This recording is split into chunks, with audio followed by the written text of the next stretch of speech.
ಗರ್ದಿಗಮ್ಮತ್ ವೀಕ್ಷಕರಿಗೆ ನಮಸ್ಕಾರ ಗಡ್ರಿ. Gardigammat page follower ಆಗ್ರಿ, YouTube subscribe ಆಗ್ರಿ, share ಮಾಡಿರಿ, ಲೈಕ್ ಮಾಡಿರಿ, ಕಮೆಂಟ್ ಮಾಡಿರಿ. ಪ್ರತಿ ದಿವಸ ಲೈಕ ಶೇರ ಕಮೆಂಟ್ ಮಾಡೋರಿಗೆ ಅನಂತ ನಮಸ್ಕಾರ ಗೌಡ್ರು. ಜೂನ್ 3ನೇ ತಾರೀಕಿಗೆ ಡಿ.ಕೆ. ಶಿವಕುಮಾರ್ ಅವರ ಕರ್ನಾಟಕ ರಾಜ್ಯದ ಮುಖ್ಯಮಂತ್ರಿಯಾಗಿ ಪ್ರಮಾಣ ವಚನ ಸ್ವೀಕಾರ ಮಾಡ್ತಾರೆ. ಅವ್ರಿಗೆ 2 ವರ್ಷ ಅವಧಿ ಈ ಪೀರಿಯಡ್ದ. ಆದ್ರೆ ಅವ್ರ ಮುಂದೆ ಅನೇಕ ಸವಾಲುಗಳು ಅದಾರ. ಡಿ.ಕೆ. ಶಿವಕುಮಾರ್ ಅವ್ರ ಬಗ್ಗೆ ಹೇಳ್ಬೇಕಂದ್ರೆ ಪ್ರವಾದ ವಿರುದ್ಧನೇ ಈಜು ಬಂದವ್ರು. ಅವರು ನಾನೇನು ಘಟಾನುಘಟಿಗಳನ್ನೆಲ್ಲ ಎದುರು ಹಾಕೊಂಡ ಇವತ್ತು ಅನೇಕ ಸವಾಲುಗಳನ್ನ ಎದುರಿಸಿ ಇವತ್ತು ಮುಖ್ಯಮಂತ್ರಿ ಆಗಿದ್ದಾರೆ. ಮೊದಲೇ ಸಲ ಶಾಸಕಾಗಿ ಜೈಲು ಮಂತ್ರಿಯಾಗಿ ಒಂದು ಪಕ್ಷಕ್ಕಾಗಿ ಜೈಲಿಗೆ ಹೋಗಿ ಬಂದವರು. ಅವ್ರಿಗೆ ಕಡೆಗೂ ಪಕ್ಷ ಎತ್ತಿ ಹಿಡಿದ ಕರ್ನಾಟಕ ರಾಜ್ಯವನ್ನು ನೀವು 2 ವರ್ಷದೊಳಗೆ ಪ್ರಗತಿ ಮಾಡಿ ತೋರಿಸ್ಬೇಕು ಅಂತೇಳಿ ಸವಾಲು ಹಾಕಿ ಅವ್ರನ್ನ ಮುಖ್ಯಮಂತ್ರಿ ಸ್ಥಾನದ ಮ್ಯಾಗ ಕುಣಿಸಿದ್ದಾರೆ. ಅನೇಕ ಬಾರಿ ನಾವು ಡಿ.ಕೆ. ಶಿವಕುಮಾರ್ ಅವರು ಕೂಡಿದ್ದೇವೆ. ಒಂದು ಕಾಂಗ್ರೆಸ್ ಸರ್ಕಾರ ಬರೋಕ್ಕಿಂತ ಮುಂಚೆ ಅವರ ಕರೆದ ಕೇಳ್ತಿದ್ರು ಏನೇನು ಎಂಥ ಜಿಲ್ಲಾಗಳ ಪರಿಸ್ಥಿತಿಗಳ. ಪ್ರತಿ ಜಿಲ್ಲಾದಾಗ ಅವ್ರದ್ದೇ ಆದಂಥ ಒಂದು ಸಂಘಟನೆ ಐತಿ. ಯಾವ್ಯಾವ ಜಿಲ್ಲಾಕ್ಕೆ ಏನು ಮಾಡ್ಬೇಕನ್ನೋದು ಅವ್ರ ತಲೆಯಾಗೂ ಐತಿ. ಆದರೆ ಈ ಅಧಿಕಾರ ಬಂದಾಗ ಅವು ಕೆಲವೊಂದು ಜನ ಮರಿತಾರೆ. ಆದರೆ ಡಿ.ಕೆ. ಶಿವಕುಮಾರ್ ಅವ್ರೇನು ಮರಿದಿಲ್ಲ ಅಂತ ನನಗೆ ಅನಿಸ್ತೈತಿ. ಯಾಕಂದ್ರೆ ಅವರ ಕೆಳಮಟ್ಟದಿಂದ ಮ್ಯಾಲೆ ಬಂದವ್ರು, ಅಂದರೆ ಸಮಾಜದ ಕೆಳವರ್ಗದೊಳಗೆ ಏನು ನಡೀತೈತೆ ಅನ್ನೋದು ಸಮೀಪದಿಂದ ನೋಡಿದವ್ರು. ಈ ರಾಜ್ಯಕ್ಕೆ ನಾ ಏನಾರ ಮಾಡಬೇಕಂತೇಳಿ ಕನಸು ಕಂಡವ್ರು. ಅವ್ರಿಗೆ ನಾನು ಮೊದಲೇದಾಗಿ ಬೆಳಗಾವಿ ಜಿಲ್ಲೆಗೆ ಅಥವಾ ಬೆಳಗಾವಿ ಜಿಲ್ಲೆ ಬಗ್ಗೆ ನಿಮ್ಮ ಹಂತಕ್ಕೆ ಏನೇನು ಅದಾವಲ್ಲ ವಿಚಾರಗಳ ಫೈಲ್ಗಳ ಸ್ವಲ್ಪ ಸೌಡಾದಾಗ ತೆಗೆದು ನೋಡ್ರಿ. ಯಾಕಂದ್ರೆ ಬೆಳಗಾವಿ ಜಿಲ್ಲೆ ನಿಮ್ಮ ಮ್ಯಾಲೆ ಭಾಳ ಭರವಸೆ ಐತೆ.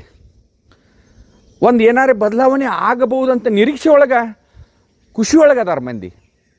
ಮೊದಲೇದಾಗಿ ನಾನು ನೆನಪು ಮಾಡ್ತೇನೆ ನಿಮ್ಗೆ, ಬೆಳಗಾವಿ ದೊಡ್ಡ ಜಿಲ್ಲೆ. ಇವತ್ತು ಅದನ್ನು ಜಿಲ್ಲಾ ಒಡಿಬೇಕು. ನೀವು ಮೊದಲನೇದಾಗಿ ಜಿಲ್ಲಾ ಒಡೆದು 1 ಆಗಲಿ 2 ಆಗಲಿ 3 ಆಗಲಿ ಮಾಡ್ರಿ. ನೀವು ಜಿಲ್ಲಾ ಮೊದಲು ಸಣ್ಣದು ಮಾಡಿರಿ ಅಂದ್ರೆ ಆಡಳಿತ ನಿಯಂತ್ರಣ ಮಾಡೋಕ್ಕೆ ಸಾಧ್ಯ ಐತೆ. ಅದು ನಿಮ್ಮ ಕಡೆಯಿಂದ ಸಾಧ್ಯ ಐತೆ ಅದನ್ನು. ಯಾಕಂದ್ರೆ ಪೂರ್ಣ ನಿಮ್ಗೆ ಇವತ್ತು ಒಂದು ಮುಖ್ಯಮಂತ್ರಿಯಾಗಿ ಈಗ ನಿಮ್ಮದೇ ಜಿಲ್ಲೆಯನ್ನು ರಾಮನಗರ ಜಿಲ್ಲೆ ಆಯ್ತು, ಈ ಬೆಂಗಳೂರಾಗ ಎಷ್ಟು ಜಿಲ್ಲೆಗಳು ಮಾಡಿರಿ, ರಾಜ್ಯದಾಗ ಯಾವ್ಯಾವ ಜಿಲ್ಲೆಗಳು 3-4 ತಾಲೂಕು ಕೂಡಿಸಿ ಜಿಲ್ಲೆ ಮಾಡಿದ ಉದಾಹರಣೆ ಐತೆ. ನೀವು ಇದನ್ನು ನಿಮ್ಮ ಒಂದು ತವರು ಜಿಲ್ಲೆ ಅಂತ ತಿಳ್ಕೊಂಡು ನೀವು ಕೆಲಸ ಮಾಡಬೇಕು. ಯಾಕಂದ್ರೆ ಮೊದಲು ಜಿಲ್ಲೆಯನ್ನು ಒಡಿರಿ. ಈ ಜಿಲ್ಲೆಯೊಳಗೆ ಆಡಳಿತ ಹೆಂಗೆ ನಡೆಯತೈತೆ ಅನ್ನೋದು ಭಾಳ ಸಮೀಪದಿಂದ ನೋಡಿದವ್ರು ನೀವು. ನಿಮ್ಗೆ ಅನುಭವ ಭಾಳ ಐತೆ ಬೆಳಗಾವಿ ಜಿಲ್ಲಾದ ಬಗ್ಗೆ. ಬೆಳಗಾವಿ ಜಿಲ್ಲಾ ಬಗ್ಗೆ ನೋವು ಉಂಡಿದಾರೆ ನೀವು. ಆದರೆ ಈಗ ನಿಮ್ಮ ಕೈಯಾಗ ಅಧಿಕಾರ ಇದ್ದಾಗ ಇಲ್ಲಿ ಜನ ನಿಮ್ಮ ಮ್ಯಾಗ ವಿಶ್ವಾಸ ಇಟ್ಟಾಗ ಮೊದಲ ಈ ಕೆಲಸ ಮಾಡಿರಿ.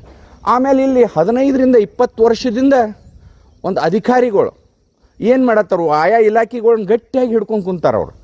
ಅವ್ರನ್ನ ಈಗ ಮುಲಾಜಿಲ್ದನ ಬೇರೆ ಕಡೆ ಹೊರಗೆ ಕಳಿಸ್ರಂದ್ರೆ ನಿಮ್ಮ ಆಡಳಿತದಾಗೂ ಹಿಡಿತ ಸಿಗ್ತೈತೆ.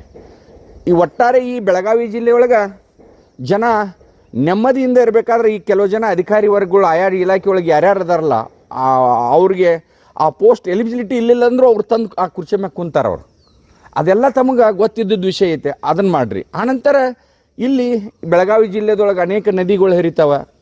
ಇವತ್ತು ರೈತರ ಸಂಕಷ್ಟದಾಗ ಅದಾರ. ಇಲ್ಲಿ ಗೊಬ್ಬರ ಬೀಜ ಈ ಒಟ್ಟಾರೆ ಈ ಬೋಗಸ್ ಬೀಜ ಮತ್ತು ಗೊಬ್ಬರ ಮಾಡುವಂಥ ಅನೇಕ ಮ್ಯಾಲಿನ ಮೇಲೆ ಕೃಷಿ ಇಲಾಖೆದವ್ರು ಹಿಡಿತಾರೆ. ಆದರೆ ಏನೂ ಪರಿಣಾಮ ಆಗೋದಿಲ್ಲ. ಮತ್ತು ಅವ್ರೊಂದು ಹೊಸ ಬೋರ್ಡ್ ಹಾಕೊಂಡು ಆ ಬೀಜ ಗೊಬ್ಬರಗಳು ಸಪ್ಲೈ ಮಾಡ್ತಾರೆ. ಒಂದು ರೈತರ ಪರವಾಗಿ ಕಾಳಜಿ ಮಾಡಿರಿ. ಇಲ್ಲಿ ಅನೇಕ ಸಕ್ರೆ ಫ್ಯಾಕ್ಟ್ರಿಗಳು ಅದಾವೆ, ಸಹಕಾರಿ ಸಕ್ರೆ ಫ್ಯಾಕ್ಟ್ರಿ ಅದಾವು, ಮಾಲ್ಕಿ ಅದಾವು. ಆದರೆ ಮಾಲ್ಕಿ ಒಳಗೆ ಅವ್ರು ಏನಾರು ಮಾಡಲಿ, ಸಹಕಾರಿ ಸಕ್ರೆ ಕಾರ್ಖಾನೆಗಳಿಗೆ ಇವತ್ತು ಕೆಲವೊಂದು ಸಕ್ರೆ ಫ್ಯಾಕ್ಟ್ರಿಯಾಗ ಸೇರಿದ್ದವ್ರು ಸಕ್ರೆನೂ ಕೊಡೋದಿಲ್ಲ. ಅಲ್ಲಿ ಒಂದು ಏನಾದರೂ ಬದಲಾವಣೆ ತರಬೇಕಂತ ನಾಮಿನೇಷನ್ ಮಾಡಿ ಆ ಸಕ್ರೆ ಫ್ಯಾಕ್ಟ್ರಿ ಕೈಯಾಗಿ ಹಿಡ್ಕೋಬೇಕಂದ್ರೆ ಆ ಸಕ್ರೆ ಫ್ಯಾಕ್ಟ್ರಿಗಳು 4-5 ಸಲ ಮಾರಿನೂ ಆ ಸಕ್ರೆ ಫ್ಯಾಕ್ಟ್ರಿ ಸಾಲ್ತಿರುವುದಿಲ್ಲ. ಅಲ್ಲಿ ಹೊರಗಿನವ್ರಿಗೆ ಹೋಗೋಕೆ ಅವಕಾಶ ಇಲ್ಲ, ನಾಮಿನೇಷನ್ನೇ ಕೊಡೋದಿಲ್ಲ. ಇಡೀ ಬೆಳಗಾವಿ ಜಿಲ್ಲಾ ಸಹಕಾರಿ ಇದ್ರೊಳಗೆ ಯಾವುದೇ ನೀವು ಒಂದು PLD ಬ್ಯಾಂಕ್ ಆಯ್ತು, APMC ಆಯ್ತು, TAPCMS ಆಯ್ತು, ಯಾವುದೋ ಒಂದು ಸೊಸೈಟಿ ಒಳಗೆ ಒಂದು ನಾಮಿನೇಷನ್ ತೊಗೋಬೇಕಂದ್ರೂ ನಿಮಗೆ ತೊಗೊಳಕ್ಕಾಗೋದಿಲ್ಲ. ಅಂಥ ಒಂದು BJP ಒಳಗಾಗಲಿ ಕಾಂಗ್ರೆಸ್ನೊಳಗಂತಹ ಶಕ್ತಿಗಳು ಈ ಜಿಲ್ಲೆನ ನಿಯಂತ್ರಣ ಮಾಡತ್ತಾರೆ. ಆದರೆ ಒಟ್ಟಾರೆ ಈ ಒಂದು ರಾಜಕೀಯ ಸ್ವಾತಂತ್ರ್ಯವನ್ನು ಈ ನೀವು ಜಿಲ್ಲಾಕ್ಕೆ ಕೊಡಿಸ್ಬೇಕಾಗ್ತದೆ ಡಿ.ಕೆ. ಶಿವಕುಮಾರ್ ಅವರ. ಒಟ್ಟಾರೆ ಅಂದ್ರೆ ಈ ಜಿಲ್ಲೆಯೊಳಗೆ ಏನೇನಾಗತ್ತಾವು, ಅನೇಕ ನಿರುದ್ಯೋಗಿ ಸಮಸ್ಯೆಗಳದಾವ, ಹುಡುಗರು ಸಾಲಿ ಕಲಿತಾವೆ, ಅವ್ರಿಗೆ ಏನು ಮಾಡೋಕ್ಕಾಗೋದು. ದೊಡ್ಡ ದೊಡ್ಡ ಸಂಘ ಸಂಸ್ಥೆಗಳದಾವ. ಇವತ್ತು ಪೂಂಜಿ ಅಂತ ಸಂಸ್ಥೆ ಮಾಡಿ ಒಂದು ಸಾವಿರಾರು ಗಂಟಲೆ ಇಲ್ಲಿ ಬೆಳಗಾವಿ ಜಿಲ್ಲಾದಾಗ ದುಡ್ಡು ಹೊಡೆದ್ರು. ಮೈಕ್ರೋ ಫೈನಾನ್ಸ್ದವ್ರು ಹೊಡೆದ್ರು, ಕೋಆಪ್ರೇಟಿವ್ ಕ್ರೆಡಿಟ್ ಸೊಸೈಟಿ ಅವರ ಮಲ್ಟಿ ಸ್ಟೇಟ್ದವ್ರು ಹೊಡೆದಾರು. ಅವು ಎಲ್ಲ ಇವತ್ತು ಟೊಪಿಗೆ ಹಾಕಿ ಹೋಗಿದ್ದಾರೆ. ಅವು ಎಲ್ಲ ಫೈಲ್ ಅಂದ್ರೆ ಆ ಪ್ರೋಗ್ರೆಸ್, ಆ ಪ್ರಗತಿಯಲ್ಲಿ ಬಂತು ಏನೇನಾದು ಅನ್ನೋದು ಇವತ್ತಿನ ಮಟ್ಟ ಜನರಿಗೆ ಗೊತ್ತಾಗುವತ್ತು. ಯಾಕಂದ್ರೆ ಇದ್ರಾಗ ನೀವೆಲ್ಲ ಅನುಭವ ಇದ್ದವ್ರು, ನೀರಾವರಿ ಮಂತ್ರಿ ಆದವ್ರು, ಜೈಲು ಮಂತ್ರಿ ಆದವ್ರು, ಅನೇಕ ಇಲಾಖೆಗಳು ಹೆಂಗೆ ನಡೀತಾವೆ ಅನ್ನೋದನ್ನ ನಾವು ಭಾಳ ಸಮೀಪದಿಂದ ನೋಡಿದವ್ರು.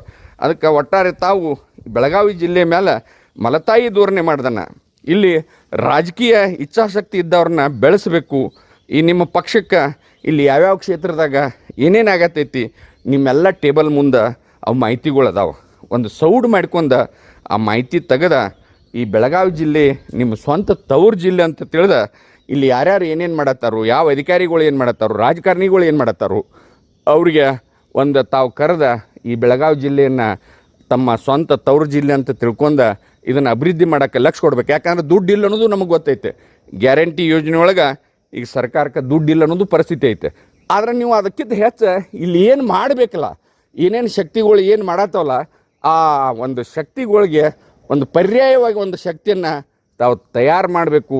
ಈ ಬೆಳಗಾವಿ ಜಿಲ್ಲೆಯ ಜನ ನಿಮ್ಗೆ ಇದಕ್ಕಿಂತ ಹೆಚ್ಚಿಂದ ಏನೂ ನಿರೀಕ್ಷೆ ಮಾಡೋದಿಲ್ಲ.